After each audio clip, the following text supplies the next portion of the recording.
Hello and welcome to Gardening at 58 North. So in this video I'm going to be replacing a Clematis here with a Passiflora. So the problem in this position is this is a really sunny, hot position. The sun beats on this all day long. It's a south-facing wall at the side of my parents' house. The wall gets really hot, gets really sunny, and Clematis, especially this variety of Clematis, don't really like to get baked in the sun all day long. If there's too much sun, the roots get really warm. They don't like having warm, dry roots. So this position is actually quite bad for the Clematis.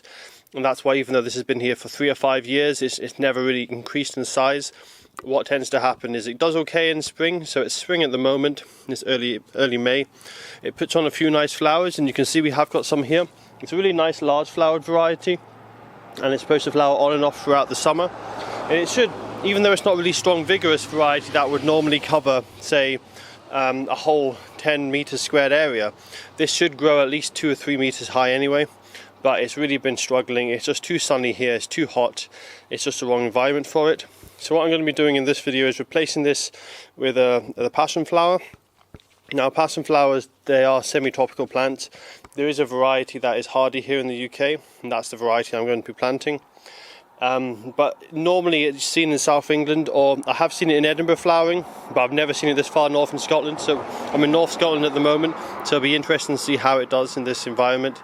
But I think this would be quite a good position. My parents are quite close to the sea, only about 30-40 meters away from the sea, so it's quite mild in winter. We don't get the hard frosts. Also, this wall here is south facing, so it's always got the sun on it. It's going to be really warm in the summer, and it's going to have a little bit of heat coming out of it in the winter from the house itself, so that will keep the frost away, especially as the plant is up against the wall. And then if I pan to the left here, you'll see that there's another wall here as well, so it's quite sheltered. The heat seems to get trapped in this area quite well. It's not too windy, it's quite sheltered. The rest of the garden is a windy location though. But here, with the walls on both sides, it tends to be really sheltered, and it will really help stay away from the hardest of frosts. But also, during a hot sunny day like today, it gets even warmer than it would elsewhere, with loads of heat coming off the wall, but also with the heat reflecting back off the two walls and being sheltered, it will do quite well. Also, it's gravel here. Gravel can keep it cooler, but it can also keep it warmer. It just depends on the condition of your soil. I think this will probably be quite a warm position though, with the midday sun baking right down on the gravel, and the gravel's not too thick either. So I'll scrape back. Normally I would add a lot of organic material like compost or manure and some slow release fertilizer, but because the soil here is so hard to get into with the gravel and all the membrane, I'm just going to have to try and dig this out as best I can without killing the plant, because I would like to try and keep this Clematis and grow it elsewhere, because it should do well here in Scotland. It's really well suited to Scotland. Clematis do really well here because we have cool summers, and so in most positions they do well. Even south facing they can sometimes do well, but because this variety is a little bit less vigorous than the Clematis montana, which most people grow, and because it really is in a really hot sun trap, it's not been doing well. So I'll take this one out, take out as much root as I can. As you can see, it's quite crowded down there. We've also got a bit of concrete there. I think that's something to do with the plumbing in the bathroom, so I'm going to have to be careful there. Get out as much as possible, and then I'll plant it up with the Passiflora. We'll see how it goes. It will be a little bit tricky because it's quite a tight position.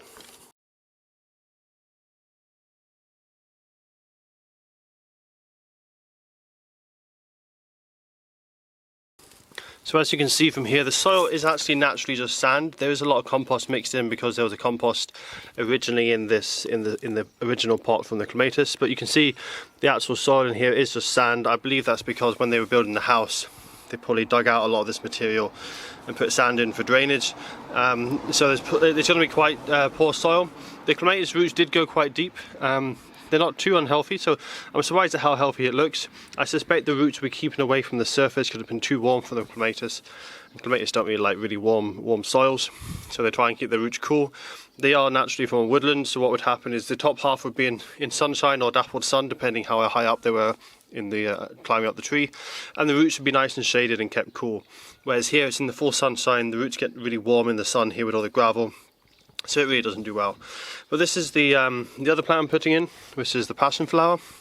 It's quite a small one, it's very small, it's only about 9 centimeter pot, so hopefully it'll put on quite a lot of growth this year. I'm not expecting any flowers, but I might be lucky. I might get some flowers. Having a look at this, it looks like there is a flower bud just here. You can see that purple flower bud there. It seems very young to be flowering, but we'll see how it does. As I say, this should be a really good position for it. It's really sunny, really warm. It's quite well drained. At the moment the soil is quite surprisingly moist. I will need to make sure it's well watered though until it gets its roots down, because this position can be quite dry. With the sun on it all day long, and with it being so close to the house, it can be really quite a dry position, so I need to be careful that it's well watered.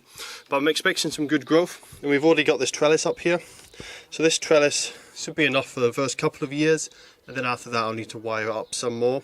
I have included some wires down here for the wisteria, which I'll be giving you guys an update on soon. So I might put some more wires up for this in due course, because the Passiflora can't climb by itself, can't climb onto stonework by itself. It is a really good climber though, that self-attaches quite well, and it has these long tendrils, and these wrap around any objects.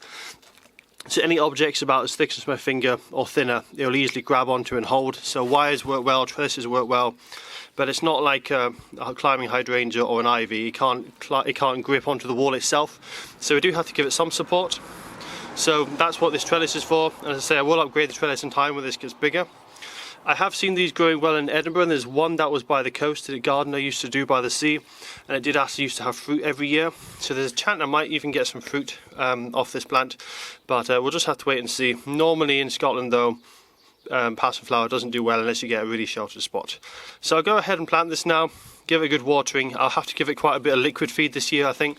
I want to really get it well established, grow up quite large, get its roots down, because I think the soil here is going to be quite poor, apart from the top section, which might have some old compost from the original Clematis compost. I'll find somewhere for this Clematis as well. I need to quickly cover up these roots because it's quite a sunny day today. I don't want them to dry out too much. I'll find a much shadier position for this where it should do much better.